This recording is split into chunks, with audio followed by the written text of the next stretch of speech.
merci. Merci infiniment d'être présent ce soir, de pouvoir dialoguer avec vous, notamment sur la question européenne. Comme vous le savez, je travaille au Parlement européen. Et je peux vous dire une chose, c'est que ça fait maintenant 2 ans que j'y travaille. J'ai connu le Parlement européen à Bruxelles, j'ai connu aussi le Parlement européen à Strasbourg. J'ai une vision de ces deux lieux, qui est le lieu de travail, mais aussi le siège strasbourgeois. Donc on peut vraiment dialoguer autour de cette problématique-là depuis tout petit. Mais notamment depuis que je suis étudiant, ça a toujours été un rêve de travailler dans ce Parlement européen. Et pourquoi? Parce que ce Parlement européen et sa présence à Strasbourg, c'est pas simplement du verre, du béton, de l'acier. Il est à Strasbourg parce qu'il y a une histoire particulière. Et vous savez, notre avenir à tous, c'est l'Europe. Et si je... Merci Henri. Mais cette Europe-là, malheureusement, elle est parfois dépréciée, elle est parfois même mal aimée, notamment parce qu'on la considère comme une structure technocratique. On la considère d'ailleurs, notamment pour ce qui est des pays de l'Est, comme un tiroir-caisse, c'est-à-dire, vous connaissez les fonds qui sont formidables, hein, parce que ça permet à des pays de rattraper leur retard. La Pologne, par exemple, en 2025, vont être à 90% du PIB moyen européen. C'est une chance. Pourquoi? Parce que les 40 millions de Polonais demain seront aussi des consommateurs. Donc, ça marche, mais elle est mal aimée. Pourquoi? Parce qu'on ne parle pas du fond des choses. On ne parle pas des symboles. Lorsque vous allez aux États-Unis, il y a des mythes fondateurs. Il y a le self-made man. Il y a le fait d'avoir ce drapeau que les gens arborent comme vraiment un étendard qu'on suit. Il y a cette idée de la liberté avant tout. Il y a cette statue de la liberté. Je pense que l'Europe meurt aujourd'hui d'être simplement des textes, d'être simplement de la technostructure. Et d'ailleurs, cette technostructure, c'est Bruxelles. L'Europe a besoin de mythes fondateurs. Et vous savez, ce mythe fondateur, c'est la paix. J'ai un grand-père, il est né le 11 novembre 1918. Cet homme-là, il a l'uniforme français en 1939, puis l'uniforme allemand en 1940. C'est un malgré nous. Il a été enfermé par les Russes. Vous pensez vraiment que les Russes se disaient « Non, c'est pas un Allemand, c'est un Alsacien, c'est différent ». Non. Et quand il est retourné en France, comme vous le savez, beaucoup encore de Français avaient du mal à comprendre avec cette question des malgré nous. Enfin, il a vécu dans sa chair cette espèce de duplicité, cette difficulté identitaire. Eh bien, sa chance, c'est quoi? Une autre chance à tous. C'est que pendant des années, le Rhin était un fleuve de sang. Et c'est devenu un fleuve de paix. Est-ce que ce n'est pas un rêve européen? La paix. Vous savez, je travaille pour un député européen, des fois il fait venir des groupes. Je le dis en toute humilité, hein, je ne suis pas sans doute, mais j'ai un plaisir infini de visiter Strasbourg avec eux, et je les arrête chaque fois devant le monument aux morts, place de la République. Vous savez, ce monument où on a une Alsacienne, une femme alsacienne qui tient dans ses 2 bras ses 2 enfants morts, l'un mort sur le front français, l'un sur le front allemand. C'est-à-dire nu, parce que dans la mort, il n'y a pas d'uniforme. Dans la mort, il n'y a pas de nationalité. Et dans un dernier élan, ces 2 enfants qui se tiennent la main, parce que tout ça est absurde.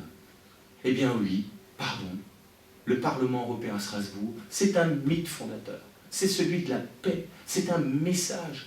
Et vous avez beau dire comme Akaka, je ne saurais pas dire, l'ancienne patronne de la CDU, de dire que c'est un anachronisme, c'est une honte de dire ça. Surtout quand on est allemande et encore plus quand on vient de la Sarre. Oui, Strasbourg est un symbole formidable, qui doit être développé, non pas comme une structure qui permet seulement de... Mais c'est formidable d'avoir 30 000 emplois directs et indirects, mais qui doit être vécu et défendu par le maire de Strasbourg comme un symbole de ce que doit être l'Europe. La paix, le fait de remplacer le son des canons par le son des arguments. C'est quand même... Aujourd'hui, on a l'impression que c'est normal de traverser le pont. On a l'impression que c'est normal, que c'est une évidence. Mais c'était le checkpoint avant. L'esplanade, c'était une zone qui était réservée dans les années 50 et 60 pour, en cas d'agression allemande, pouvoir contre-attaquer. Eh bien, je pense que Strasbourg doit participer à créer des mythes fondateurs européens dans lesquels on se retrouve. Alors, le Parlement et le gouvernement. Alors, effectivement, Je me souviens d'un Nicolas Sarkozy qui était présent au Parlement européen et qui a pris la parole très très ouvertement et très très clairement en faveur du Parlement européen à Strasbourg. Et plus que ça, il a aussi agi très concrètement. Quand on fait en sorte qu'il y ait une deuxième phase du TGV Est, on agit très concrètement. On se souvient que Nicolas Sarkozy était aussi venu pour rencontrer Angela Merkel. On se souvient que l'OTAN s'était rassemblée à Strasbourg. Je dois dire que je suis assez surpris du manque d'envie aujourd'hui du président Macron de dire très ouvertement que Strasbourg est capitale européenne. On se souvient que la présidente de la CDU a lancé une charge extrêmement forte contre Strasbourg, capitale de l'Europe, et qu'à part un courrier d'Emmanuel Macron, il a été très en retrait sur cette question. Donc, effectivement, on a besoin du gouvernement, déjà symboliquement en termes de soutien. Je pense que Emmanuel Macron, c'est un pro-européen, ça c'est clair. Mais est-ce qu'il est vraiment pro-Strasbourg à 100%? Il devrait peut-être encore davantage le montrer. Il va devoir le montrer dans la négociation européenne. Alors, négociation pour l'avenir de l'Europe. Tout à fait. Parce qu'aujourd'hui, qu'est-ce qui met notamment en péril le Parlement européen de Strasbourg? C'est le vote des députés. Aujourd'hui, vote après vote, on perd même des députés français. D'ailleurs, on a même des députés verts, français, qui votent à 100% contre Strasbourg. Et l'enjeu déjà numéro 1 du maire de Strasbourg demain, c'est d'aller voir chaque député pour arriver à le convaincre, mais aussi d'aller à l'encontre des fake news. Les députés le week-end, ils sont où? Les députés bulgares sont à Sofia, les députés irlandais sont à Dublin, ou en tout cas en Irlande.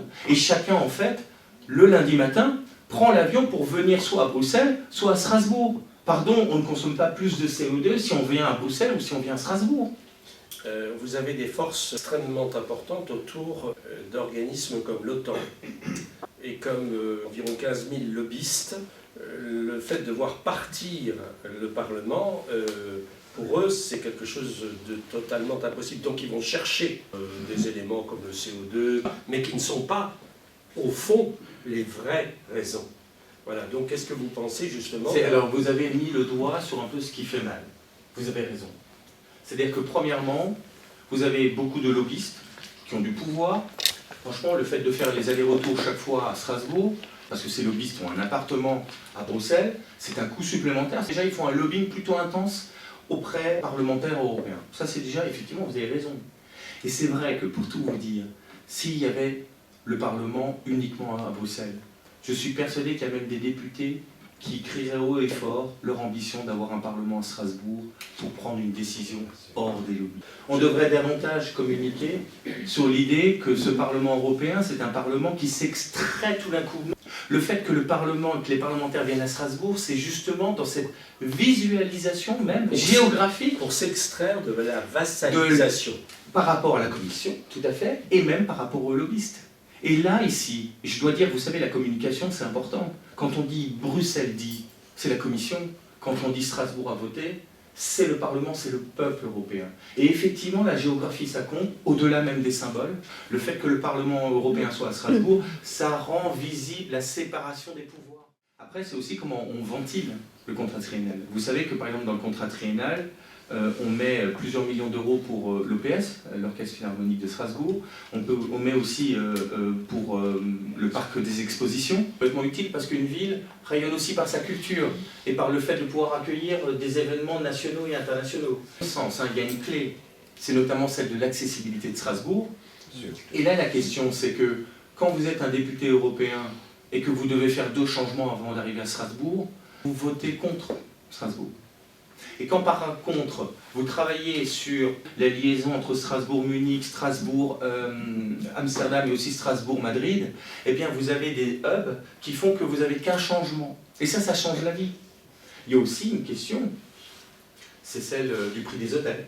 Au fond, entre les hôtels strasbourgeois et les hôtels bruxellois, souvent c'est le même prix. Vous savez qu'il y a une idée aussi de mettre une plateforme commune afin qu'on puisse faire en sorte d'obtenir les meilleurs prix, d'obtenir le meilleur service. Je dois dire, les députés sont heureux d'être à Strasbourg, pour la plupart. trouve que la ville est formidable, le service fait par les hôteliers est merveilleux. Effectivement, il y a notamment beaucoup de communication à faire auprès des députés et auprès des assistants parlementaires qui environnementent les députés. Il y a eu des Bruxellois qui, à un moment, ont fait un pari. C'est celui de construire alors qu'il n'y a pas de demande. Enfin, qu'il n'y avait pas une demande. Il y avait une demande, mais il n'y avait aucun traité qui, à ce moment-là, disait qu'on allait aller travailler à Bruxelles. Ils ont créé la demande. Ils ont créé la demande, ils n'ont pas fait la demande, ils ont fait de l'offre. Tout à fait. Et l'offre a créé la demande. Vous avez tout à fait raison. Et donc ils ont construit. Ils ont construit, allez, de mémoire, donc le Caprice des Dieux et l'ensemble des bureaux que vous pouvez voir, donc le Spaak, le Spinelli et compagnie. Ils ont construit sans que les traités, au fond, les y autorisent, et ils ont même fait dans le Spaak un hémicycle. Et donc, les députés qui, eux, forcément, vous connaissez les rapports interinstitutionnels, travaillent de plus en plus avec la Commission, sont en négociation constante avec le Conseil, se sont dit, au fond, quand même, il y a des super conditions de travail à Bruxelles. Je peux vous dire que pour avoir été assistant parlementaire à Bruxelles, chacun a un bureau. À Strasbourg pendant longtemps, ça a changé depuis peu, mais pendant longtemps, on travaillait dans un 10 ou 12 mètres carrés, me semble-t-il, parfois 4 personnes. Quoi. Et effectivement, donc ils offraient des conditions de travail exceptionnelles, si bien que petit à petit, dans les faits, c'est-à-dire la stratégie du fait accompli, a fait que de plus en plus de députés européens et d'assistants parlementaires ont fini par travailler à Bruxelles. Mais d'ailleurs grâce à Frédéric Bierry, qui a été vraiment la personne qui a impulsé et qui a traîné avec lui notamment la mairie de Strasbourg, désormais il y a cette ambition de créer ce LOE, qu'on appelle le bâtiment Osmose, qui aujourd'hui n'a aucune garantie.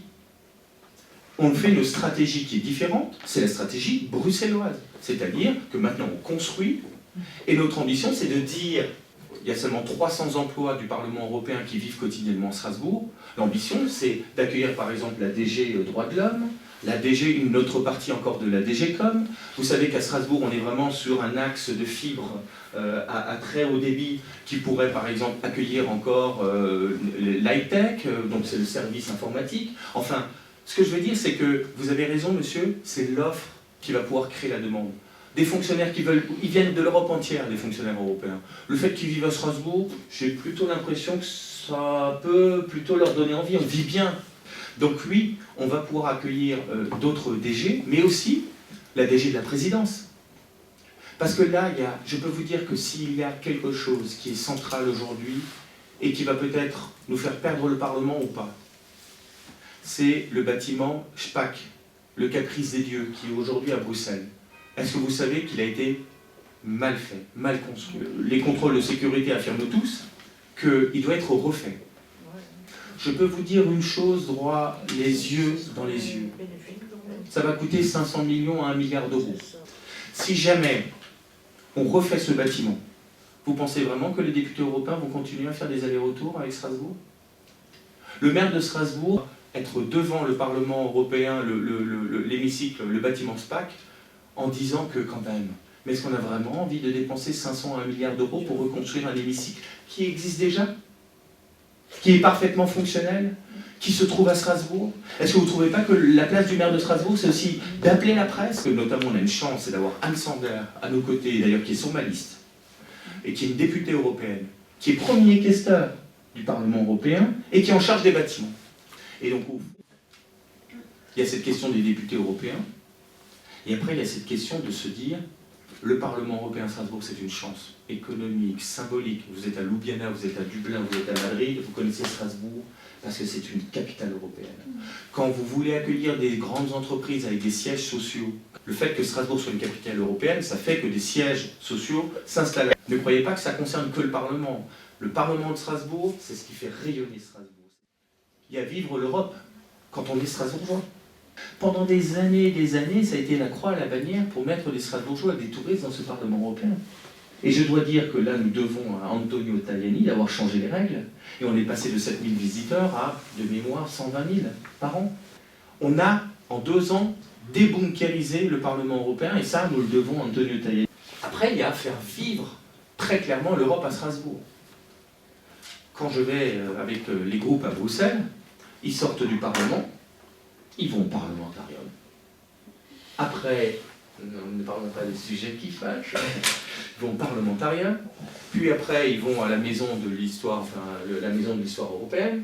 Vous savez qu'il y a de l'histoire de l'Europe, il y a aussi juste à côté la bibliothèque Solvay qui est en train d'être rachetée, et donc là aussi il y a cette vocation de Bruxelles de pouvoir faire encore quelque chose d'européen. Vous pouvez aller à la Commission, vous allez au Conseil, et il y a le mini-parc, et effectivement il y a le parc Léopold, bref. Tout est fait pour que vous puissiez passer une journée européenne à Bruxelles. Eh bien, Strasbourg, pourtant, on a une chance incroyable. On peut faire du tourisme européen à Bruxelles. Eh bien, on doit pouvoir faire du tourisme européen à Strasbourg. Parce que regardez, quand les groupes viennent à Strasbourg, je peux en attester, c'est du visuel. Ils viennent au Parlement et après ils repartent. Il faudrait qu'on puisse faire en sorte qu'il y ait un chemin. Donc, on sort du Parlement, on arrive devant la Cour européenne des droits de l'homme, et là, il y a ce lieu d'Europe. Ce lieu d'Europe, ça ne doit pas être seulement un lieu d'Europe. Il y a une espérance, il y a une volonté qui s'est manifestée maintenant depuis des années. On sait que le parlementarium à Bruxelles, c'est 6000 m². C'est un endroit qui est ouvert matin, midi et soir, 7 jours sur 7. Les touristes y vont, les groupes, tout le monde va dans ce parlementarium. Eh bien, il faut la même chose à Strasbourg, pour qu'effectivement, non seulement il y ait ce chemin des droits de l'homme, mais avant le Conseil de l'Europe, qu'il y ait un lieu qui parle effectivement de ce mythe strasbourgeois, de cette constitution de l'Europe, qui soit un lieu et qui vende l'Europe, et qui permet d'être un lieu d'échange. Et là, c'est vrai que, vous savez, je ne sais pas, on peut dire que parfois c'est mieux de faire quelque chose que de rien faire, mais le signal est tellement négatif. Par rapport à Bruxelles, je veux dire, parfois il faut faire les choses bien. Et que quand on veut pouvoir porter un message en disant que Strasbourg c'est aussi une grande capitale européenne, eh bien il faut mettre les moyens. Et vous avez raison sur le contrat triennal. Combien mettons pour pouvoir vraiment proposer un vrai bâtiment? Je ne suis pas sûr qu'il soit significatif, quoi. Effectivement, il y a les scolaires qui y vont. Mais honnêtement, je ne vois pas un groupe qui me dit oh oui, on va aller après au lieu d'Europe. Personne. Et j'ai fait une proposition au conseil municipal en disant que Strasbourg, c'est une capitale européenne qui a en plus, un supplément d'âme, c'est celle d'être la capitale des droits de l'homme. Pourquoi on ne ferait pas toujours un chemin qui soit parsemé en fait de statues des grands défenseurs des droits de l'homme? Mais j'ai vu l'Europe fonctionner à Bruxelles. Et on fonctionne européen de manière quotidienne. Et c'est une vraie chance économique en termes de rayonnement. Et pour moi, investir dans un lieu d'Europe, ce n'est pas une dépense, c'est un investissement. C'est un investissement qui rapporte. Quand vous avez un touriste qui dépense 10 €, ça vous coûte 1 €. C'est une création nette, beaucoup plus forte que d'autres secteurs. Et faire en sorte que défendre le Parlement européen, ça ne doit pas seulement être des paroles, ça doit être aussi un maximum de personnes qui viennent ici à Strasbourg et qui ont envie de venir à Strasbourg pour parler d'Europe. Et donc il y a vraiment un message à porter.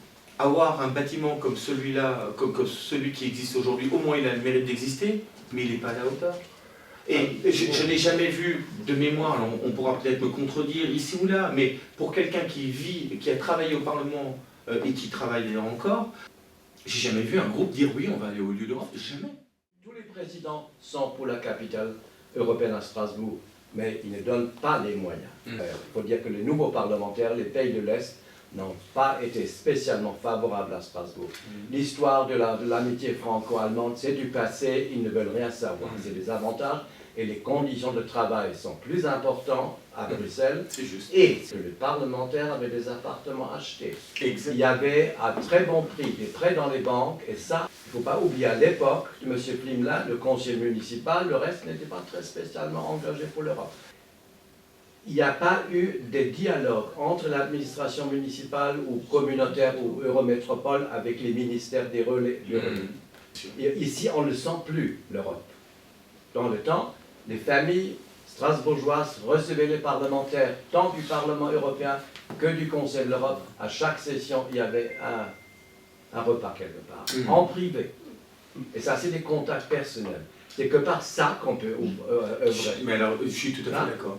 Parce qu'ils se réjouissent de venir, ils sont reçus en quelque temps. Mais l'administration ne s'est pas donné les moyens. Bruxelles a des hôtels particuliers réservés aux visiteurs de marque. J'ai travaillé avec 3 dames qui étaient à l'accueil au Parlement. C'est du relationnel avec les parlementaires. Que pour les naissances, que pour les décès, que pour les transports, que pour les médecins. Et ce qui a été oublié pendant des décennies, et seul le président Klimla l'a fait, c'est la collaboration avec nos voisins allemands. Vous avez tout à fait raison. Quand je disais que les petites histoires font les grandes, c'est les petites histoires très personnelles. Et que faire de Strasbourg la capitale, pas seulement européenne, mais la capitale du cœur, au sens où on crée une relation personnelle avec les députés, ils se sentent bien quand ils viennent à Strasbourg, pas parce que effectivement il y aura toujours peut-être un peu plus de difficultés d'accessibilité, et effectivement, comme vous l'avez dit, il n'a pas forcément un appartement à Strasbourg et donc il n'est pas chez lui. Mais par contre, s'il est heureux de venir à Strasbourg, parce que vous avez raison, les 300 standardistes, elles ont fait énormément pour Strasbourg.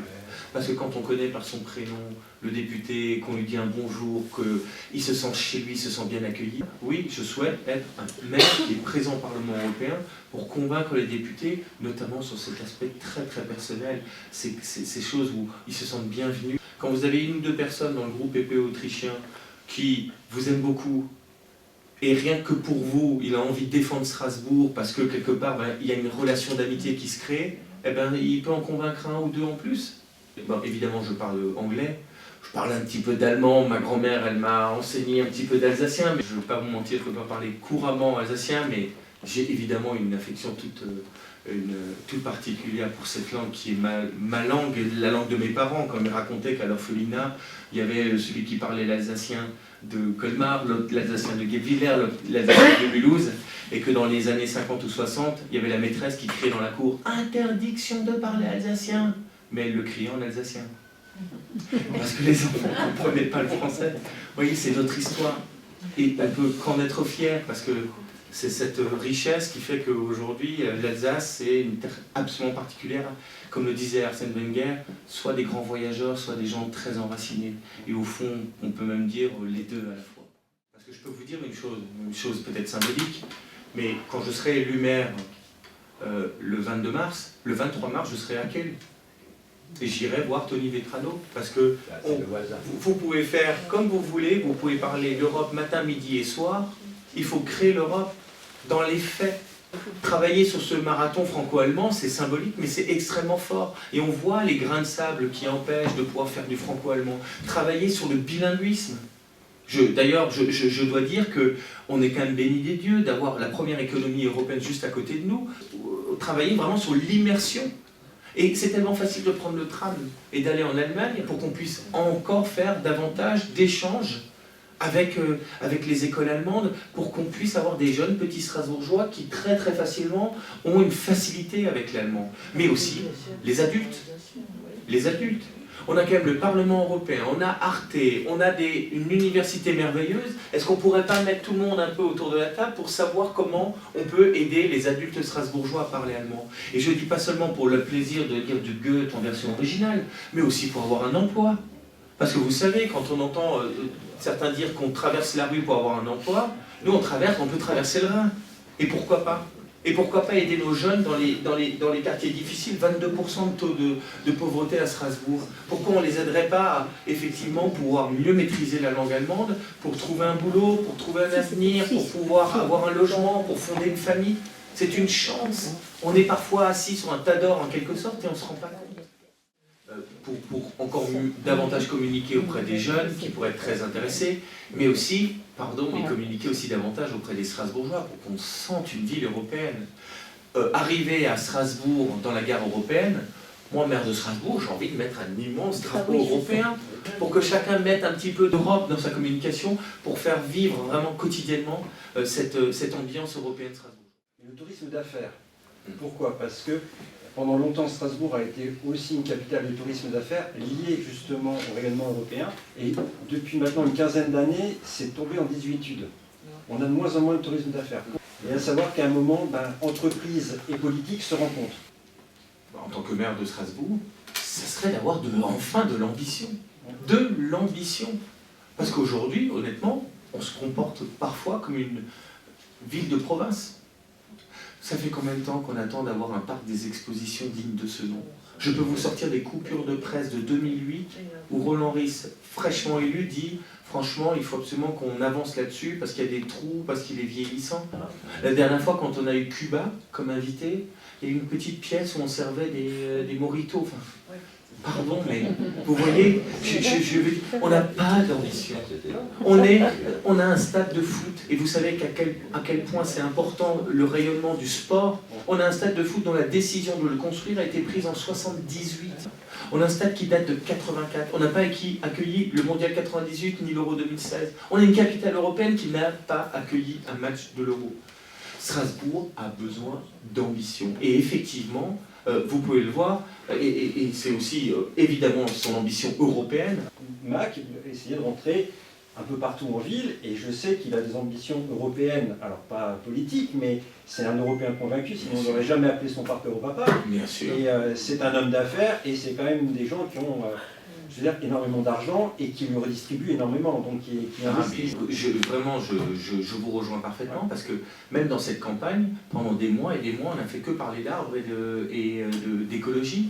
Et à un moment, je suis allé, le jour du Brexit, très symboliquement, aller dérouler un tapis rouge devant la passerelle Mimram pour dire je veux dérouler le tapis rouge à tous ceux qui peuvent créer des emplois, tous ceux qui veulent entreprendre à Strasbourg, tous ceux qui ont de l'argent, tous ceux qui ont du talent, pour vous dire créez des emplois, venez à Strasbourg. Si demain j'ai la chance de pouvoir avoir des responsabilités, je vais tout faire pour pouvoir simplifier la vie des entreprises. Quand je vois que Huawei, qu'on aime ou qu'on n'aime pas, veulent construire une usine qui fait 400 emplois, et qu'elle envisage éventuellement peut-être de s'installer ici, elle est en train de chercher, mais je peux vous dire que, mais venez ici, la ville de Strasbourg, elle doit être beaucoup plus, comment dire, active pour communiquer auprès des Strasbourgeois et mettre en valeur l'ensemble des débats européens. Vous savez par exemple que quand même on a le Conseil des ministres, l'équivalent du Conseil des ministres, ça s'appelle le Collège des commissaires, chaque session. C'est quand même incroyable qu'on a les plus grands experts de chaque thématique, que ce soit sur, comme Maria Gabriel ou encore d'autres, qui pourraient vraiment faire part de cette expertise, comme faire en sorte que les Strasbourgeois rencontrent encore davantage tous ces commissaires et ces députés européens qui ont du talent, qui ont des messages à porter. La deuxième chose, c'est, effectivement, si on veut penser à un lieu d'Europe où demain même, aller encore davantage, il faut que ça soit un lieu qui puisse faire vivre la spécificité strasbourgeoise d'une capitale européenne qui est la capitale des droits de l'homme, mais aussi de la démocratie. Tout ce que je peux vous dire sur ce lieu d'Europe, effectivement un arbre à ses fruits. Et que je ne suis pas sûr qu'on ait vraiment mis les moyens dans la construction d'un lieu qui permet vraiment de faire vivre l'Europe à Strasbourg. Je l'ai vu de mes yeux, à Bruxelles on le fait, et à Bruxelles ça fonctionne. Donc oui, je pense qu'il faut changer de braquet.